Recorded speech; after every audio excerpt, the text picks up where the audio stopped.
할렐루야. 전 세계에서 이 방송과 함께하는 모든 분들을 주님의 이름으로 축복합니다. 네.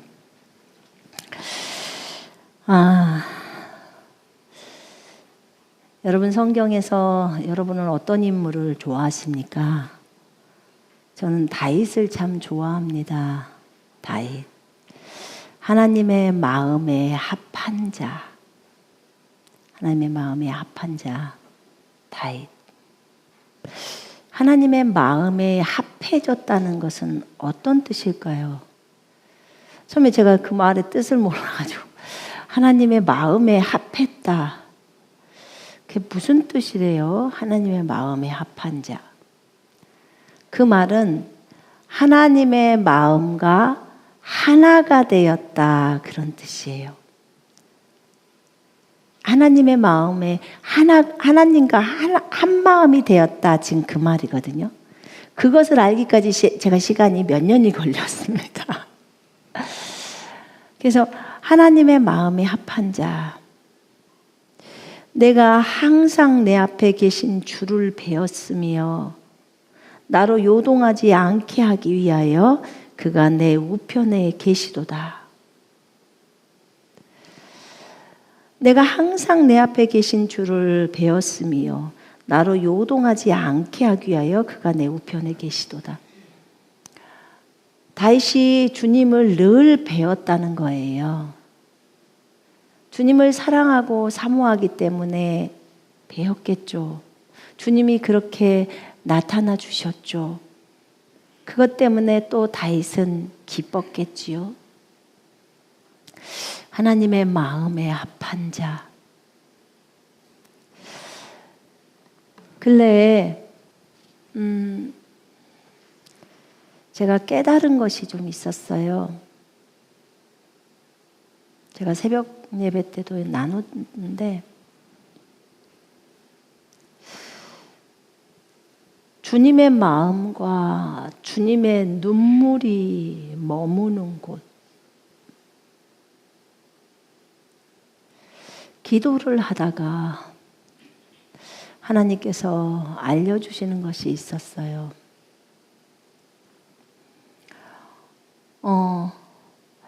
주님의 마음과 주님의 눈물이 있는 곳. 그곳은 어디일까?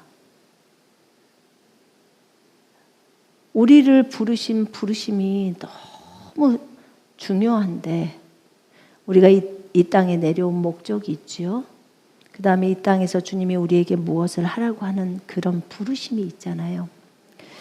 그런 부르심이 있는데 그 부르심을 완수하기 위해서 사람들이 있는 힘껏 살아갑니다. 나의 부르심이 무엇일까? 근데 주님은 이번에 저에게 알려줄 때 우리의 부르심보다도 지금 현재 주님의 마음과 눈물이 있는 그곳에 우리의 시선을 집중해야 된다는 거죠. 우리의 마음을 그곳에 고정해야 된다는 거죠. 이것을 알게 하시더라고요.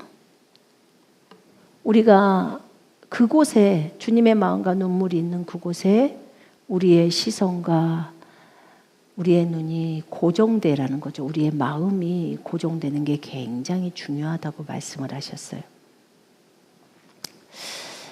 제가 예전에 중국에 있었을 때 내려놓음이라는 책을 읽고 있었어요. 내려놓음이라는 책을 읽고 있었는데 우리가 날마다 자기를 부인하고 십자가를 지는 삶에 대해서 얘기를 나누잖아요. 자기를 부인하고 십자가 지는 삶은 내 육신의 것들을 버리고 하나님의 말씀과 나를 합하는 거예요. 그 하나님의 말씀을 따라가는 거예요. 내 육신적인 건 버리고 말씀만을 쫓아가는 거예요. 그렇게 되면서 그렇게 계속 진행해 가다 보면 어느새 나는 30%, 주님은 70%, 나는 20%, 주님은 80%. 이러면서 100%의 부분들이 점점 주님화가 되어가는 거죠. 그런데 그날 내려놓음을 읽는데요. 그 책을 읽고 있는데 이상하게 제 입에서 나오는 기도가 뭐였냐면, 제가 중국에 있었기 때문에 하나님, 중국에 있는 18세 미만의 공산주의 교육을 받고 있는 저 아이들의 영혼을 저에게 붙여주세요. 이렇게 간절히 기도를 했어요. 하나님의 영혼들을 저에게 붙여주세요. 저 공산주의 교육을 받고 있으면서 복음도 듣지 못하고 저 죽어가는 영혼들 붙여주세요. 그렇게 주님 앞에 기도를 올렸어요. 그리고 또 그 내려놓은 책을 읽고, 그런데 주님이, 제가 그 기도를 하는데 주님이 저한테 이렇게 얘기를 하시더라고요. 내 마음과 내 눈물은 지금 저 18세 미만의 중국 학교에서 공산주의 교육을 받고 있는 저들에게 있다. 내 마음과 내 눈물이 저들에게 있다. 그런데 선교사인 너조차도, 너마저도 너희 아이들을 현지 학교에 보내지 않고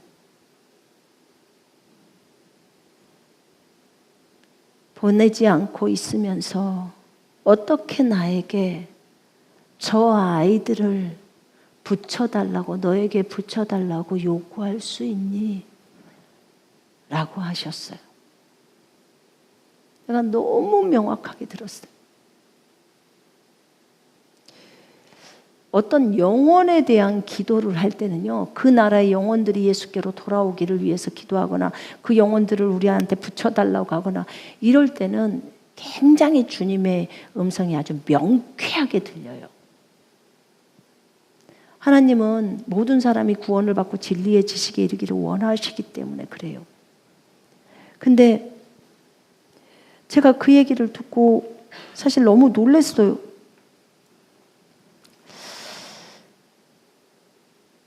너조차도, 네가 선교사인데 선교사인 너조차도 네 자녀들을 중국 학교에 보내지 않으면서 어떻게 저 18세 미만의 공산주의 교육을 받고 있는 저 아이들의 영혼을 나에게 붙여달라고 요구할 수 있니? 지금 이런 거예요.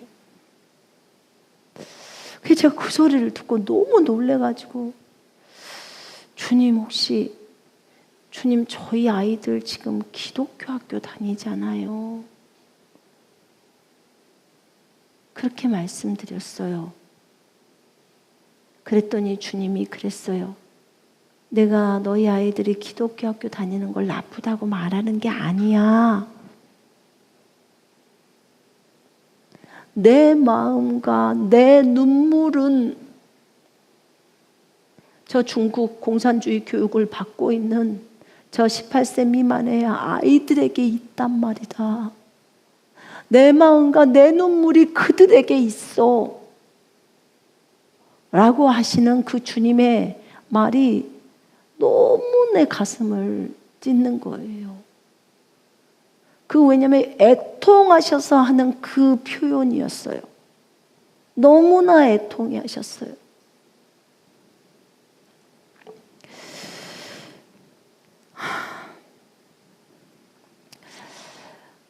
저희가 그때 그 당시에 저희 아이들이 중국 학교를 안 다녔던 게 아니에요. 3년 동안 중국 학교를 다니다가 3년 동안 다니면서 그 학교 아이들이 우리 애들을 괴롭히기도 하고, 그런데 저희 막 진이도 머리털 다 뽑고 그랬다고 했잖아요. 여기 앞부분. 그리고 뭐 우리 아이들 뭐 그때 이렇게 칼 가지고 와가지고 축구 졌다고 중국이 한국 애들 축구를 또 졌나 봐요. 그러니까 이제 한국 아이들이 미운 거예요. 그러니까 부엌에서 부엌칼 갖고 와가지고 식칼을 갖고도 왔어. 한국인들 죽이겠다. 그러니까 이제 뭐 그런 경우도 있었고, 그래 놓으니까 어느 선생님이 자기가 국제학교를 하겠대요. 그래서 국제학교는 어떻게 하는 거예요? 그랬더니 이제 기독교 그냥 그 성경의 바탕이 된 그런 홈스쿨링을 하겠다는 거예요. 그냥 이렇게 건물 하나 얻어가지고. 그게 기독교 학교예요. 그래서 그러면 선생님들 자녀들이 뭐 2명 있는 자녀도 있고 하니까 10명도 안 돼요. 거기로 그러면은 그래봤자 뭐 한 4가정이나 되나? 4, 5가정. 그래서 이제 그래 기독교 학교 홈스쿨. 근데 이제 그게 또 학교가 그 교재는 괜찮아서 그 교재로 공부를 했을 때 좋은 학교도 가고 그러나 보더라고. 그래서 이제 거기에 옮겨서 애들이 학교를 다니고 있는 상태였죠. 그렇게 한 지가 이제 몇 년이 된 거예요. 그러니까 중국 학교에 있다가 이렇게 이제 기독교 학교로 자칭 국제학교죠. 그래서 그렇게 해서 어디에 뭐 등록이 되거나 그러지는 않는데, 근데 그렇게 하다가 지금 요 음성을 제가 들은 거예요. 제가 그 음성을 듣고 제가 알아요. 왜냐하면 18세 미만의 중국 학교 아이들은 딱 그 학교에 갇혀 있어요. 중국은 학교가 자유롭지가 못해요. 그러니까 중고등학교 정도가 되면 기숙사 생활을 다 하거든요. 집에서 다니는 아이들도 있겠지만 대부분이 다 멀리서 왔기 때문에 기숙사에 들어가 있어요. 그렇게 사는데 뭐 기숙사에 있어도 나갈 수 있는 그런 게 많지가 않잖아요. 그러니까 그 안에서만 다람쥐 쳇바퀴 하듯이 사는 거예요. 근데 이제 제가 그것을 제가 이렇게 말씀을 드렸어요. 주님의 마음과 주님의 눈물이 저 18세 미만의 아이들, 중국 공산주의 교육을 받고 있는 아이들에게 머물러 있다고 하시니까 제가 마음이 너무 괴로워서 하나님, 그럼 제가 어떻게 할까요? 그러니까 쟤는 그렇게 생각됐어요. 선교사인 너마저도 내 마음과 내 눈물에서 멀어져 있는 거예요. 제가 그때 느꼈던 느낌은 그렇게 주님을 위해서 죽기를 각오하고 자녀들에게 너희들은 나보다 더 오지로 들어가서 거기서 죽어라. 나도 여기서 죽어서 우리가 하늘에서 만나자. 너도 선교사, 나도 선교사다. 이렇게 하면서 자녀들을 제가 교육을 했는데, 그랬는데 선교사인 너마저도 아이들을 그곳으로 보내지 않아서 내 눈물과 내 마음이 있는 그곳에 보내지 않았다는 거예요. 저는 이제 그것 때문에 마음이 너무 괴로운 거예요. 그래서 하나님, 제가 어떻게 하기를 원하십니까? 하나님, 제가 어떻게 하기를 원하십니까? 제가 잘못했다면 제가 돌이키겠나이다. 주님의 마음과 눈물이 있는 그곳에 내가 머물기를 원합니다. 이제 주님이 기독교 학교를 탓하는 게 아니었어요. 주님의 마음과 눈물, 네가 그 영혼들을 달라고 하기 때문에 내 마음과 내 눈물은 그곳에 머물러 있어 라는 거였거든요. 그래서 제가 주님, 그렇다면 저희 자녀들을 다시 중국 학교로 보내겠습니다. 사랑이랑 진이를 다시 그곳으로 보내겠습니다. 대신에 주님, 남편도 사랑이도 진이도 그 마음을 다 움직여 주세요. 왜냐하면 진이는 그 당시에 4학년인지 5학년인지 초등학교 그랬고요. 사랑이는 이제 한 2년 정도만 있으면 대학을 가야 될 그런 상태가 됐어요. 근데 얘가 하버드대를 목표로 해서 준비를 했어요. 열심히 공부도 했고. 근데 충분히 갈 수는 있겠더라고요. 근데 그 상태 속에서 아이를 또 이렇게 중국 학교로 옮겨야 될 상황인 거예요. 그래서 하나님 도와주세요. 먼저는 남편의 마음을 움직여 주시고, 두 번째는 사랑이랑 진이의 마음을 움직여 주세요. 그렇게 기도를 했어요. 그리고 이제 제가 먼저 남편에게 말했죠. 여보, 내가 이렇게 기도를 하는데 주님의 마음과 눈물이 그곳에 있대. 근데 우리 남편이 아주 빠르게, 그래? 그러면 옮겨. 대신에 사랑이가 너무 커 있으니까 얘기를 잘 해봐. 그러더라고요. 하나님이 이미 남편의 마음으로 움직인 거예요. 제가 기도를 막 하고 나서 얼마 후에 남편하고 얘기를 한 거거든요. 그날 얘기를 한 거거든요.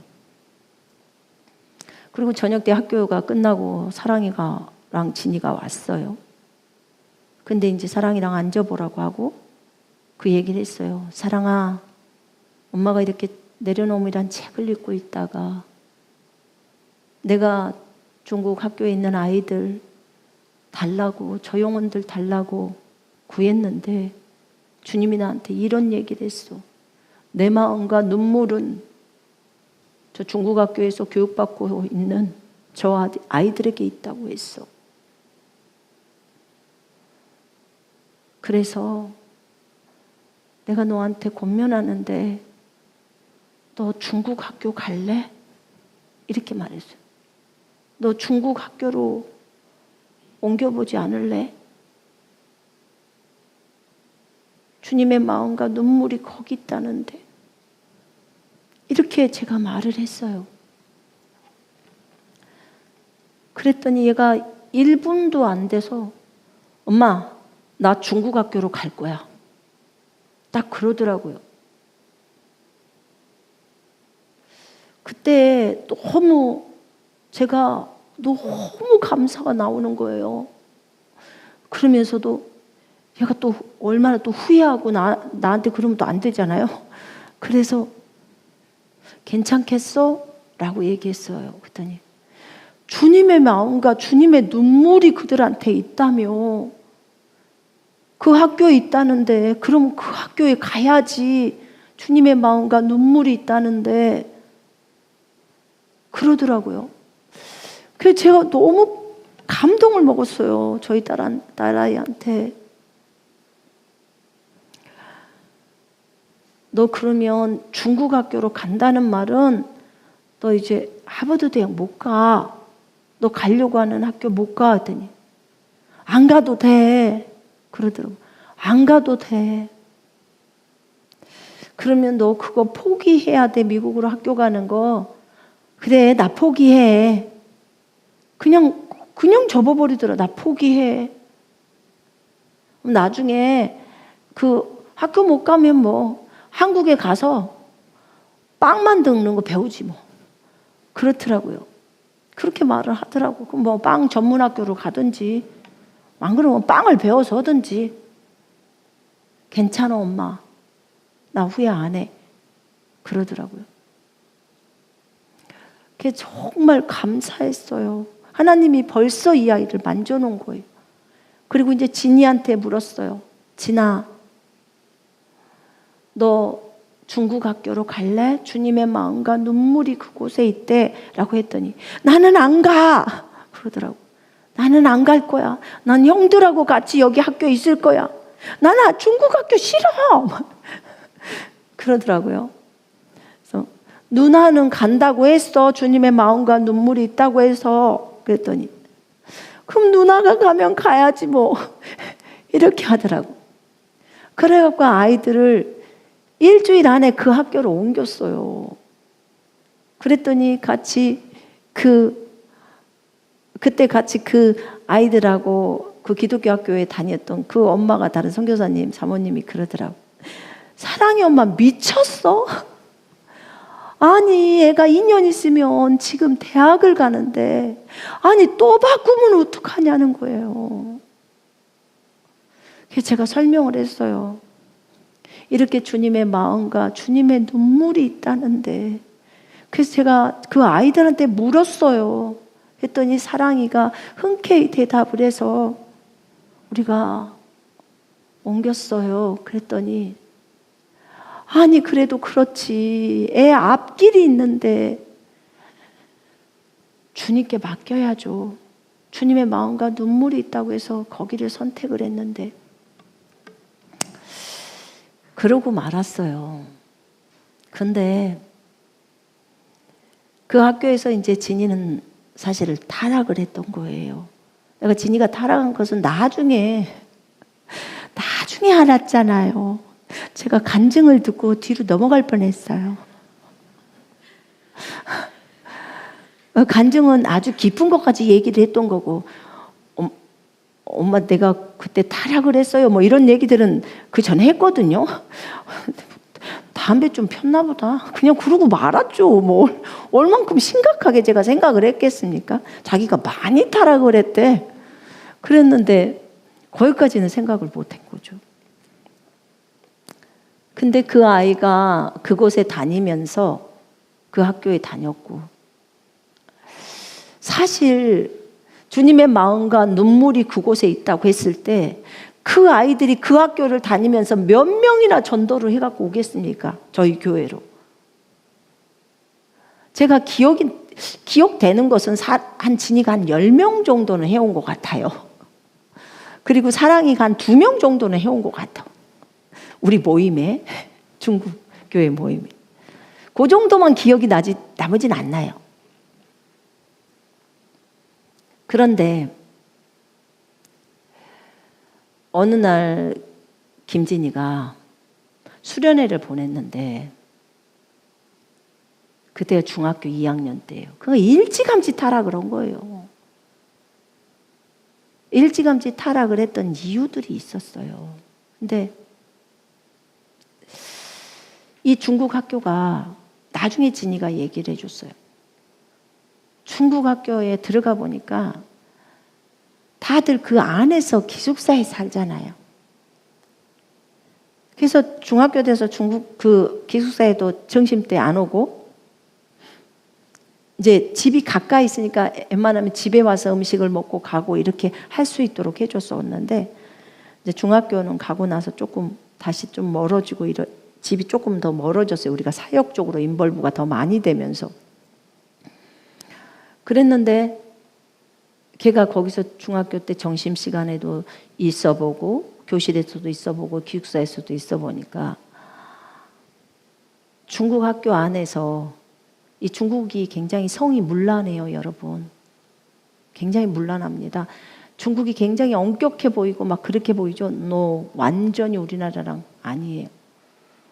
제가 처음에 그 중국에 이제 처음 들어갈 때 2004년도에 제가 그 대학의 기숙사에서 있었거든요. 유학생 기숙사에 한 달 정도를 살았어요. 저희 애들이랑 남편이랑. 근데 한 번 밤에 나갔다가 정말 볼 수 없는 상황을 제가 본 거예요. 이건 잔디밭에서 난리가 아니에요. 그 다음부터는 절대로 내가 아이들 데리고 밖에 안 나갑니다, 밤에. 너무너무 문란해서. 왜냐하면 중국은 이런 부분들이 공산주의 교육이에요. 그러니까 공산당이라는 그것을 세우기 위해서요, 그쪽에다 시각을 두면 사람들이 막 저기 국가에게 막 데모할 수도 있고 이러니까 어떤 작전을 펴냐면 그 당에서는 성적으로 문란하게 딱 만들어줘요. 그쪽만 확 열어줘요. 그렇게 한 거예요. 그러니까 막 중국 처음 가서 막 길에서 끌어안고 있고 뽀뽀하고 막 이런 사람들 보면 내가 적응이 안 돼. 이거 지금 미국이요? 근데 그렇게 하더라고요. 내가 차마 막 입에 담을 수 없을 만큼 그런 장면들을 몇 장면들을 봐가지고 내가 진짜 충격에 빠졌었어요. 2004년도에 가가지고. 근데 진이가 본 그 학교 안에서는 동성애가 있는 거예요. 그 중학생 그 기숙사에서. 거기서 비춰지는 모습들이에요. 그래서 그런 것을 이제 나중에 얘기해 주더라고, 얘가. 그러니까 다 이런 것 저런 것들이 다 타락의 어떤 요인이죠. 근데 저는 그때 주님의 마음과 눈물이 있다고 해서 그곳으로 보냈잖아요. 그 땅의 영혼들을 얻기 위해서, 그 영혼들이 예수께로 돌아오기를, 공산주의 교육에 갇혀 있으니까 다 그 생각이 고정되어 있어요. 엄마도 아빠도 그냥 아이들 보러 1년에 한두 번 가고, 또 애들이 방학 때나 잠깐 나오는 것 뿐이지, 그러고 안에서만 사니까 이 정신이 개조가 그렇게 되는 거예요. 그런 상태로 가버리는 거예요. 근데 주님은 그거에 대한 애통이 너무 많으신 거예요. 그래서 저 영혼들이 다 예수께로 돌아오게 해달라고 막 구하면서 그랬죠. 저희 아이들도 이제 학교를 다니잖아요. 그렇게 해서. 근데 어느 날, 그리고 이제 사랑이는 거기 학교를 마치고 이제 한국으로 갔어요. 한국으로 가서 이제 빵 만드는 거, 그 직업학교를 간 거죠. 이제 들어갈 수가 없어서 검정고시 치고 직업학교를 들어간 거예요. 그리고 이제 진이만 혼자 남아서 저희들랑 같이 살고 학교를 다니고 있었는데, 중학교 2학년 때 수련회를 가서 진이가 주님을 만났잖아요. 주님을 만나고 돌아왔는데, 수련회를 마치고 수저우에서 기차 타고 돌아온 거예요. 근데 예전에 진이가 아니에요. 진이 너무 많이 달라져 버려갖고 왔더라고요. 근데 이제 천국을 가서 주님을 만났고, 주님의 보좌 앞에 갔고, 아버지의 보좌 앞에 갔고, 거기에서 우리 부부가 걸어가는 인생에 대해서, 나의 부르심에 대해서, 또 자신의 부르심이나 이런 것들에 대해서, 또 누나에 대해서 이런 것들을 다 듣고 와서 저한테 그날 이야기 보따리를 푸는데 다 할 수가 없죠. 천국에서 본 게 너무 많으니까. 근데 제가 그 얘기를 듣고 새벽 3시 정도에 진이야 이제 들어가서 자거라, 이렇게 하고 이제 제가 주님 앞에 엎드렸어요. 하염없이 눈물이 나오는 거예요. 너무 주님이 베풀어 주신 은혜가 커서 어찌 말로 표현할 길이 없어요. 백골이 난망이에요, 진짜. 하나님 너무 감사하다고.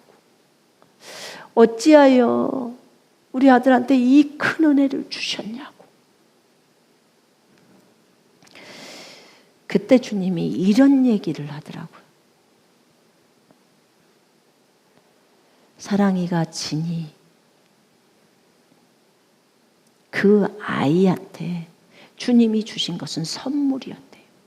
천국을 진이에게 보여준 것이 내가 그 아이에게 준 선물이야, 이렇게 표현했어요. 선물.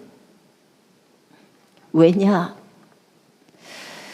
그 아이는 나에게 자신의 인생을 주었대요. 사랑이 얘기도 합니다. 사랑이는 자기의 앞길을 나에게 주었다.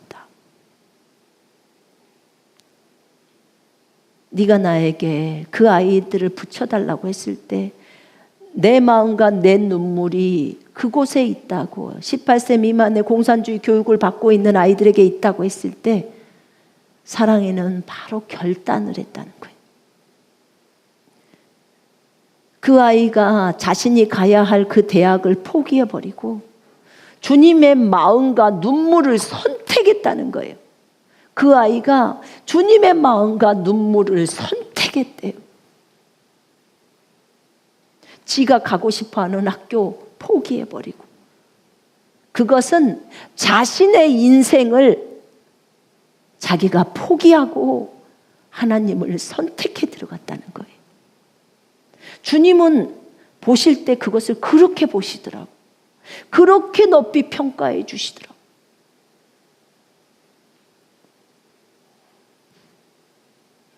그래서 내가 그 아이에게 축복할 거야. 내가 그 아이를 사용할 거야. 그 아이를 사용하겠다는 거예요.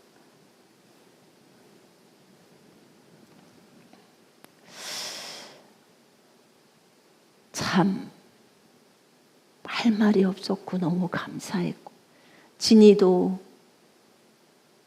지가 하나님을 선택했고 하나님을 위해서 그렇게 자신이 머물고 싶어하는 그곳에 있지 않고 하나님을 선택해 갔다고 하십니다. 그래서 그 아이에게 주는 선물이라고 표현을 하더라고요. 나는 아이들이 하나님 앞에 하는 헌신이 이렇게 값지고 크다는 것을 몰랐어요. 그 전에는 몰랐어요. 하나님은 그걸 굉장히 크게 보시더라고요. 저희 사랑이가 어느 날 꿈을 꿨어요. 그 학교를 다닐 때 꿈을 꿨어요. 현지 학교를 다닐 때 꿈을 꿨는데, 엄마 나 오늘 좀 희한한 꿈을 꾸긴 꿨는데 개꿈인지 몰라. 그래서 뭔데 얘기해봐. 그랬더니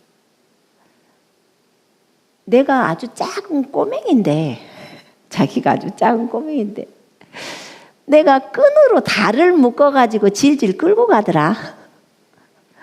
자기가 달을 묶어가지고 묶어져 있더래요. 그 달을 끌고 질질 가더라는 거예요. 자기가 앞에서. 그 달이 자기 따라오더래. 이렇게 끈에 묶여서. 엄마 이건 개꿈이지. 야, 개꿈이어도 좋으니까 나도 그런 꿈 좀 꿔봤으면 좋겠다.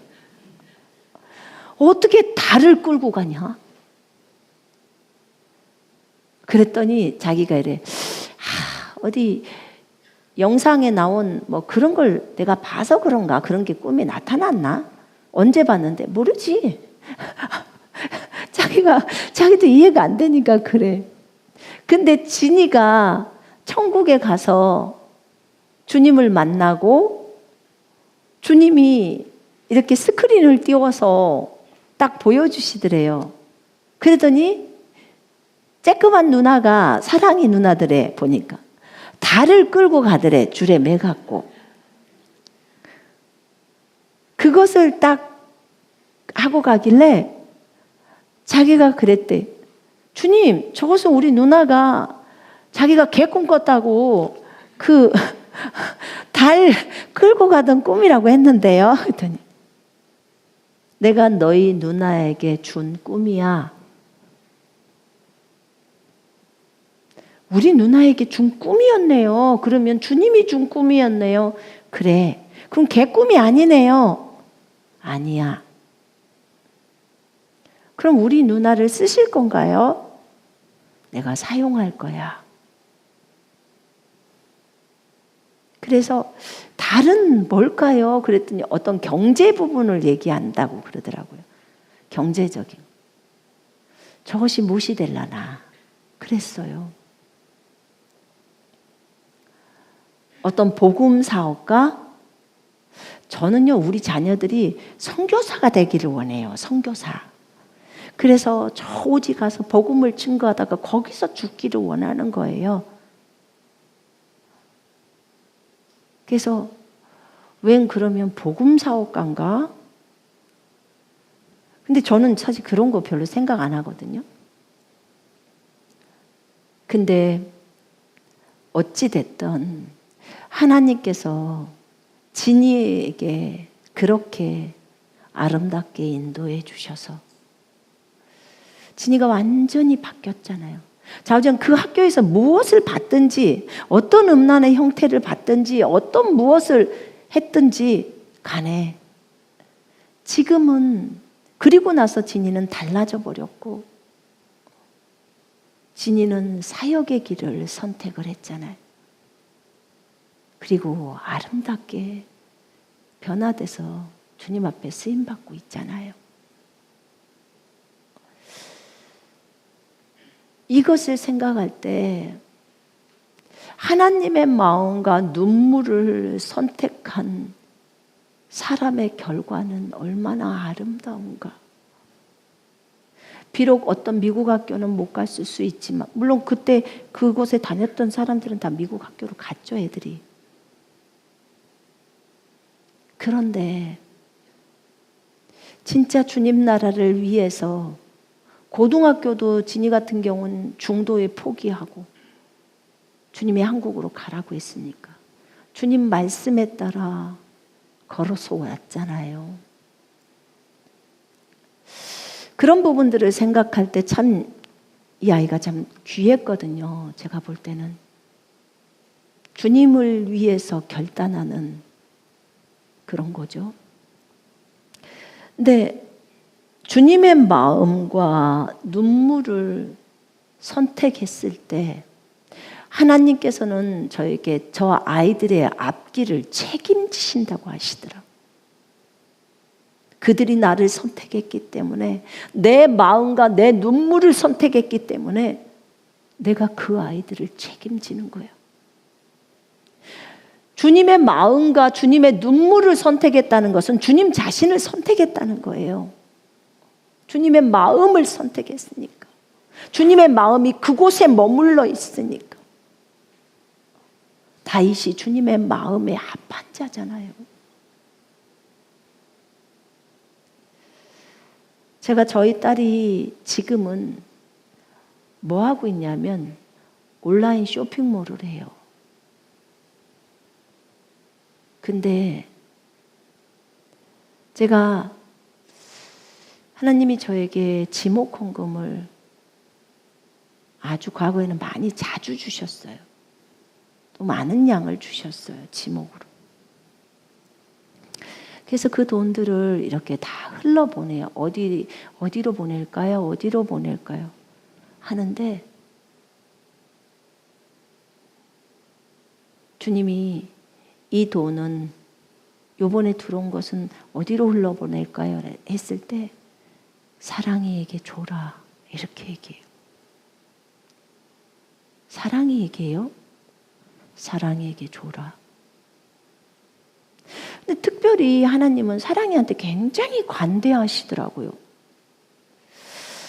무엇을 제가 잘해서 저렇게 관대하실까?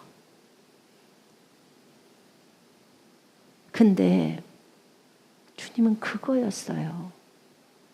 그 아이가 자신의 인생을 주님 손에 올려드린 거예요.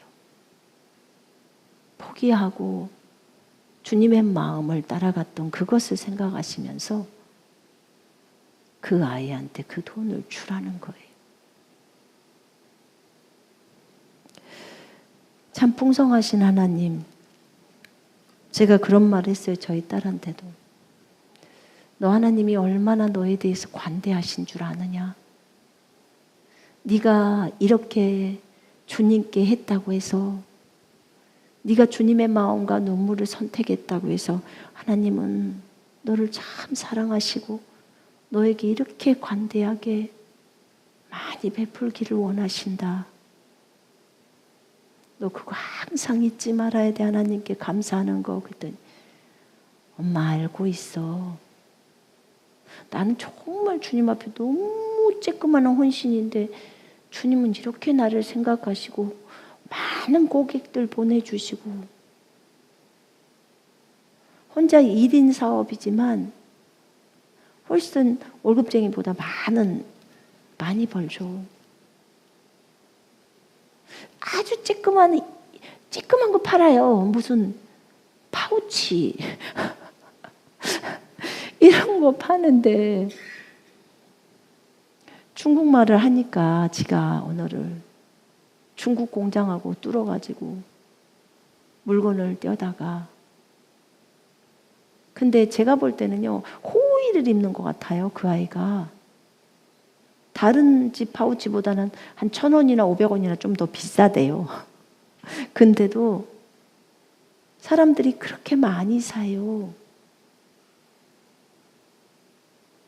그렇더라고. 이번에 와서 제가 이제 얘기를 좀 나눠봤는데, 그 파우치를 팔 때, 요번에 지가 결혼을 하면서 보라색 원피스를 입었어요. 걔네 그 상점, 거의 상점이라 합디다, 온라인도, 쇼핑몰을. 상점 이름이 보라지붕이요. 보라색 지붕인가? 보라지붕인가? 몰라요. 네이버도 아니고, 뭐더라? 에이블린가? 나도 몰라요. 근데, 거기에 그렇게 이제 고객들이 점수를 잘 주는 거예요. 점수도 잘 주고. 근데 얘가 이렇게 물건을 팔 때, 좀 이런 서비스도 좀 있고, 야, 그거 정말 제가 보면서 느꼈던 거는 그건 하나님 좀 지혜를 줘야 되겠더만요. 걔는 그렇게 손편지를 써요. 작은 걸 하나를 해도. 그래서 사람들이 그걸로 감동을 먹는 거예요. 그리고 좀 잘 안 팔리는 것이 있으면 하나씩 껴서 줘버려요. 어차피 재고 남으니까. 그럼 재고 처리도 되고. 스티커 하나 줬다고 그렇게 좋아하더만요. 나 참말로. 근데 아이들이 손님이거든요. 학생들이. 근데도 주님이 호의를 잊게 하는 거예요. 은총과 호의를 잊게 하는 거예요. 그래서 장사가 되는 거예요. 근데 정말 이건 하나님의 은혜다라고 얘기를 했거든요. 근데 감사했어요. 사업이 이제 어디서 어떻게 더 많이 번창할지 잘은 몰라요. 근데 그런 얘기를 하더라고요. 걔가 대구에 있는데 대구에 교회를 섬기고 있는데 그 교회에 선교를 많이 한대요. 그래서 젊은 청년들 자기가 그들을 선교를 후원을 하고 싶다고 그러더라고. 잘했다. 정말 잘했다. 넌 정말 지혜롭다. 돈이 안 들어올 수 없게 만드는구나. 하나님 나라를 위해서 그렇게 심으면 하나님은 더 장사가 잘 되게 할 거다. 그렇게 제가 얘기를 했어요. 하나님께 참 감사했어요. 저희 딸, 저희 아들 자랑하고 싶어서 얘기한 게 아니에요. 제가 지금. 무슨 말을 하고 싶냐면 하나님의 마음과 하나님의 눈물을 선택을 했더니 하나님께서 복을 내리시더라고요.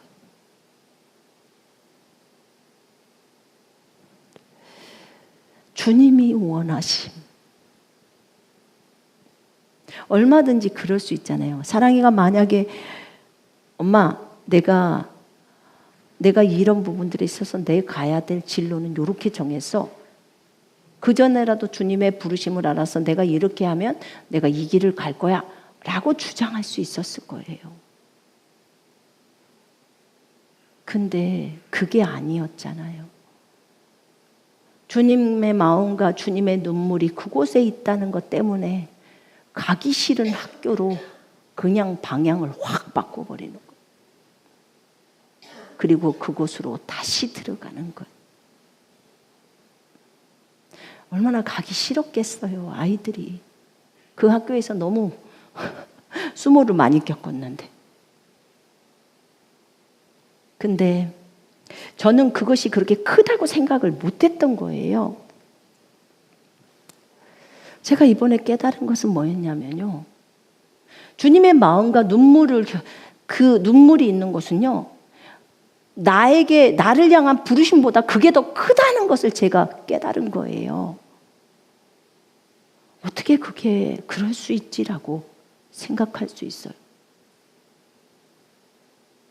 여러분의 부르심이 있어요. 저의 부르심이 있어요. 근데 그 부르심보다도 더 큰 게 주님의 마음과 눈물이라는 거예요. 그건 주님 자신이라는 거예요. 주님이 나에게 하라고 시킨 일, 그거보다도 주님 자신이 더 중요한 거예요. 이것에 대한 분명한 분별이 있어야 되겠더라고요.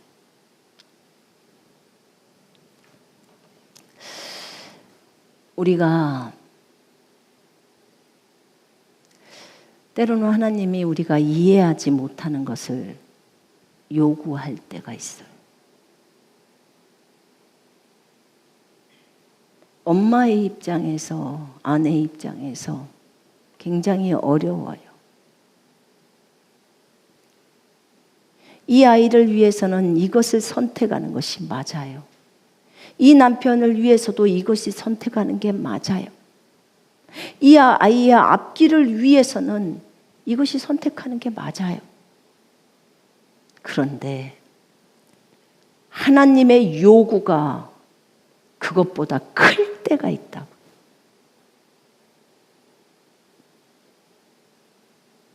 내 마음과 내 눈물은 네가 그토록 싫어하는 그곳에 있어 라고 할 때가 있단 말이에요. 그럴 때 우리는 어떻게 해야 하냐는 거예요.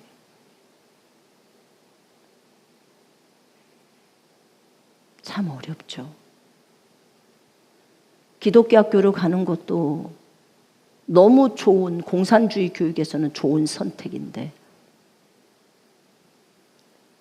그게 나쁘다고 하는 것도 아닌데 주님의 마음과 눈물은 저 공산주의 교육을 받고 있는 저들에게 있다는 거죠. 그러면 그 학교로 들어가야 하는 거예요. 동성애가 있는 그 학교로 들어가야 한다 그 말이에요.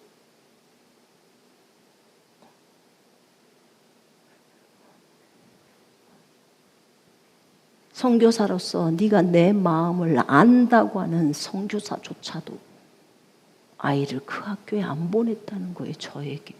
주님이 하시는 말씀이에요. 얼마나 애통하고 찔렸는지 몰라요.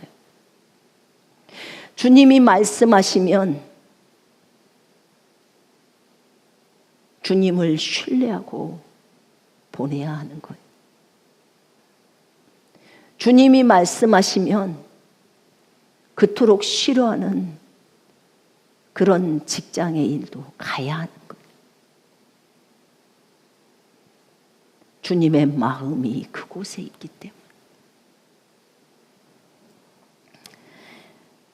여러분, 선교사는요, 자기 나라의 좋은 것들을 다 버리고 다른 나라로 가서 주님이 그 마음을 주시기 때문에 그 나라를 섬기려고 가는 거예요. 그래서 주님은 선교사를 굉장히 많이 사랑해 주시고 필요를 채워주시고 많이 위로를 많이 해주셔요. 선교사에게. 저도 주님으로부터 그런 소리를 많이 들었어요. 네가 나를 사랑해서 네 나라의 좋은 환경을 버리고 나를 사랑해서 이곳에 온 것을 알아. 네가 오자마자 너무 불결하고 더러워서 결핵에 걸렸어. 맞아요. 너무 곰팡이가 많았어. 주님 사랑해서 왔는데 주님이 그 환경을 허락하신 거예요. 그러면서 주님을 배워가요. 제가 결론을 놓고 볼 때요, 과정에는 어려움이 있지요. 그 과정 속에 여러분 같으면 여러분의 자녀를 그곳에 보내라면 보내시겠습니까?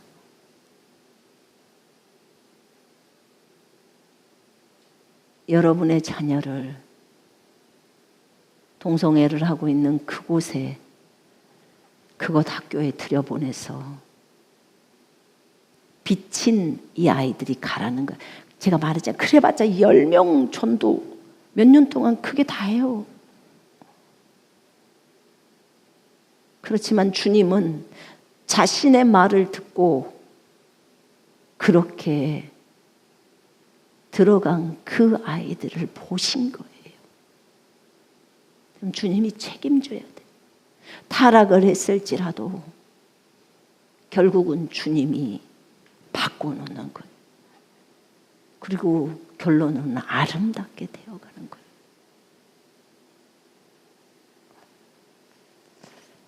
참 어려울 것 같아요. 엄마들 입장에서는 그걸 결정한다는 게 너무 어려운 숙제.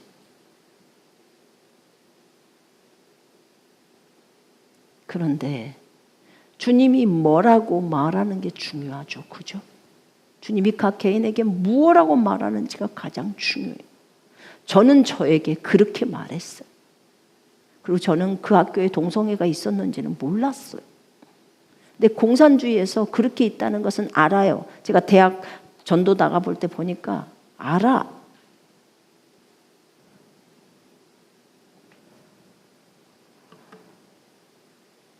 그러니 이 마지막 세대는 얼마나 그렇게 난무하겠습니까?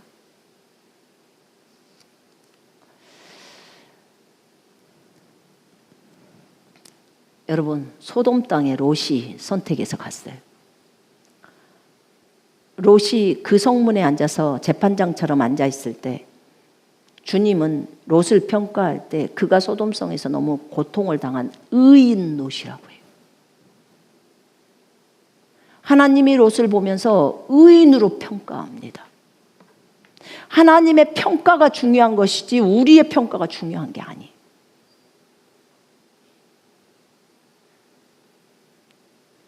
주님이 여러분에게 너희 아이를 그곳 학교에 들여보내라 라고 한다면 여러분은 어떻게 하시겠습니까? 아유 다행이네 우리 애는 다 커서 이럴까요?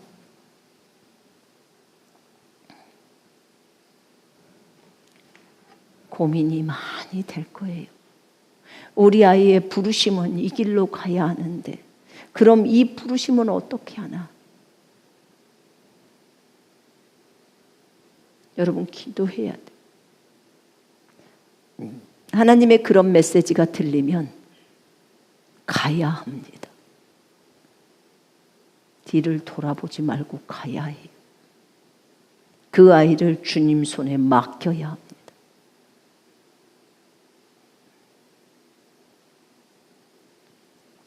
왜냐하면 주님의 마음과 눈물이 그곳에 있다고 하기 때문에. 엄마가 정확하게 들어야 되겠죠.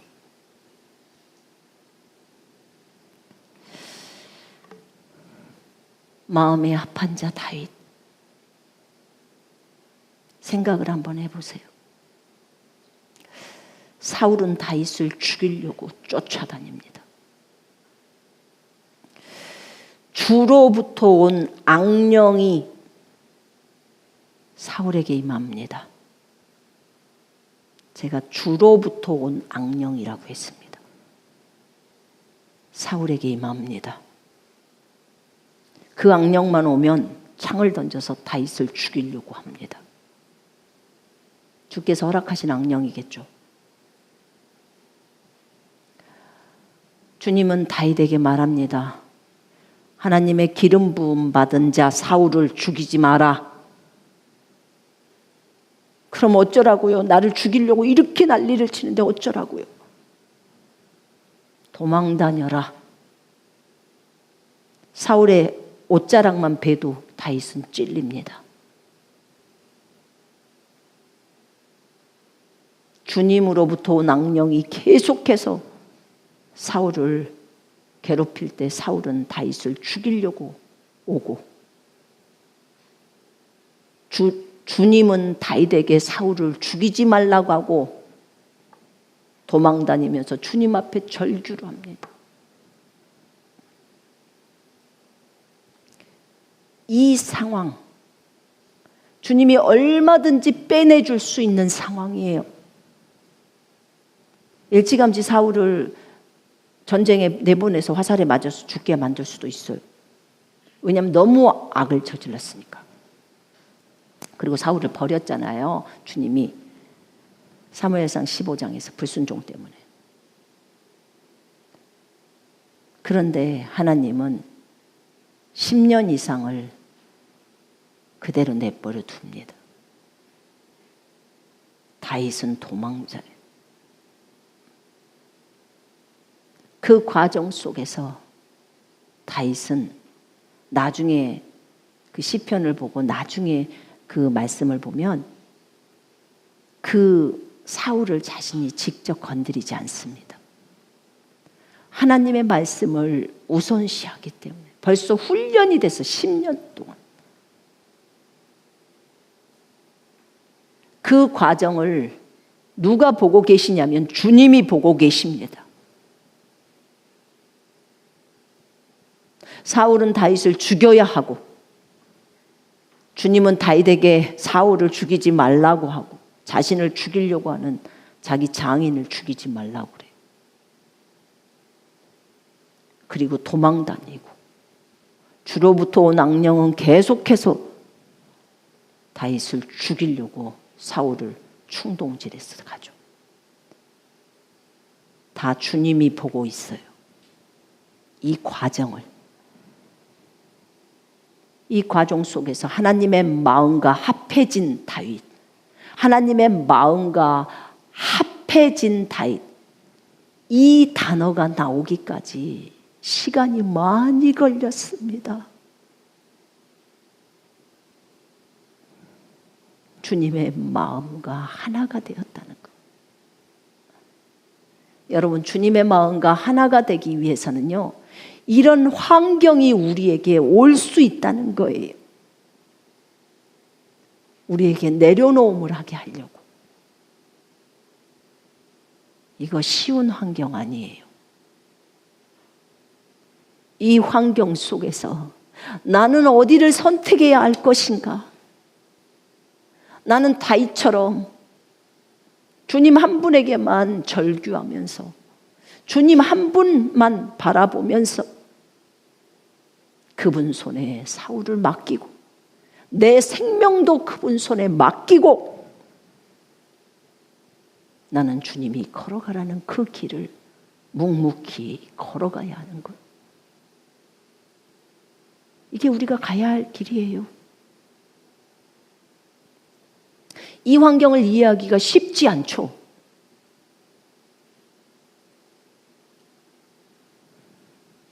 왜 거기서 주로부터 온 악령이라고 표현을 했을까요? 여호와로부터 온 악령이에요. 그 악령이 사울을 충동질해서 들어가서 하면 사울은 창 들고 다윗을 죽이려고 가는 거예요. 근데 또 주님은 다윗에게 사울 죽이지 말라고 해요. 이런 모순이 어디 있나?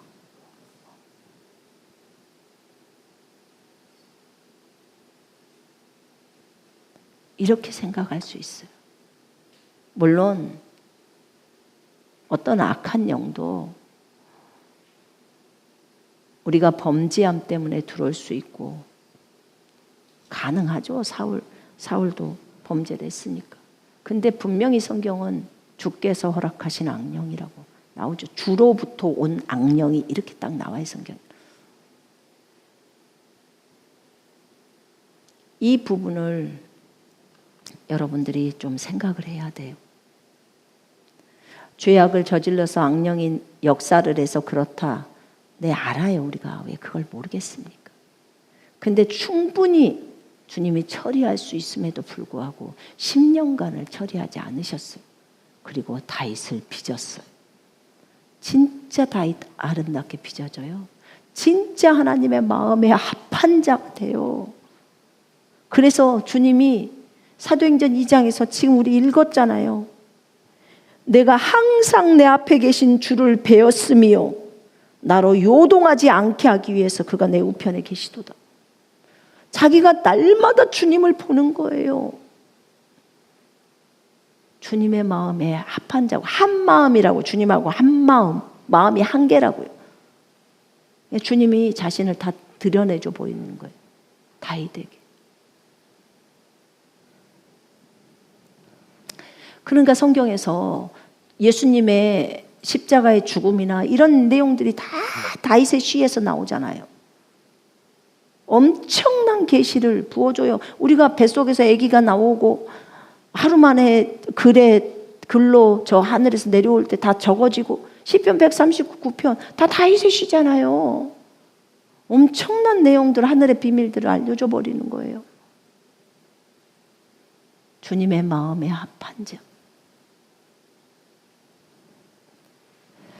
그는 주님의 눈물, 주님의 마음이 있는 곳에 머물렀던 거예요. 괴로워도 머물렀고, 무서워도 머물렀고, 불편해도 주님이 그렇게 말씀하셨기 때문에 그곳에 머물렀던 거예요. 그런데 이 다윗을 예수님의 예표로 딱 제시합니다. 그리고 이 다윗을 모든 왕들에게 내 종 다윗과 같지 않고, 너는 내 종 다윗과 같지 않고, 이렇게 얘기해요. 다윗이 완전 표준이 되어버려요. 그렇게 하나님을 따랐던 다윗이. 여러분, 하나님의 종들 중에 다윗과 같은 사람이 몇 명이나 있을까요? 나부터 시작해서 너무나 부족해요. 하나님이 그런 말씀을 했을 때 딱 그 자리에 머무르면서, 그 자리에 딱 고정하면서, 주님의 마음과 눈물에 집중하면서 있을 수 있는 사람이 몇 명이나 될까요? 그것은 내 자녀나 내 부르심이나 이것보다도 주님 자신을 먼저 두어야 해요. 그래, 부르심 내려버리자. 내리자. 나에게 주신 비전 내려버리자. 내려. 주님의 마음과 눈물이 있는 곳, 이걸 먼저 선택하자. 난 이것에 먼저 두겠다.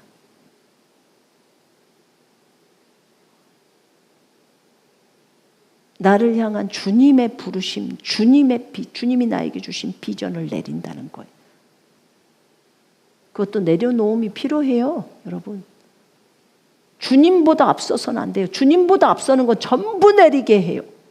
그게 애들 학교 문제도 마찬가지. 그게 부르심과 연관이 있어도 마찬가지. 직장도 마찬가지.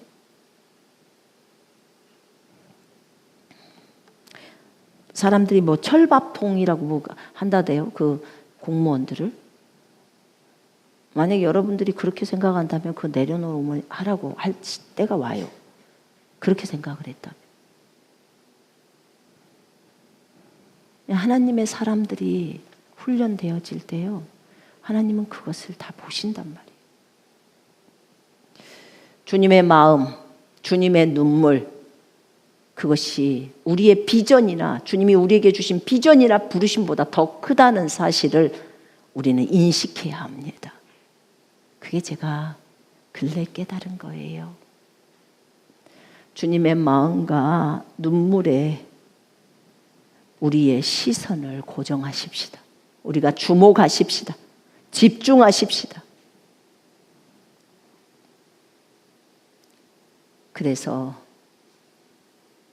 주님께서 말씀하시는 대로 반드시 이루어질 날이 와요. 그때 정말 내가 선택을 잘했구나. 주님의 마음과 눈물을 선택했더니 주님이 애초에 나에게 말씀하셨던 그 부르심까지 다 이루게 하시네 라는 게 와버려요. 그럴 날이 와요. 이게 지혜인 것 같아요, 제가 볼 때. 우리가 당장 눈앞에 정말 어떤 일이 해서 이렇게 가야 한다라고 하지만, 지금 주님의 원하심이 그것입니까? 지금 주님의 마음과 눈물이 지금 그곳에 있습니까? 라고 물어야 되는 거예요. 그래서 주님이 그렇다면 그 길을 가면 돼요. 그렇지 않다. 내 마음과 내 눈물은 이곳에 있어. 나는 네가 이곳을 집중했으면 좋겠어 라고 한다면 기꺼이 그렇게 해버려야죠. 기꺼이 그렇게 해버려야 돼요. 그래야 우리가 주님과 완전히 연합한 자, 주님과 합한 자가 되는 거예요. 여러분과 제가 그렇게 되었으면 좋겠습니다. 아멘. 이 시간에 기도하겠습니다.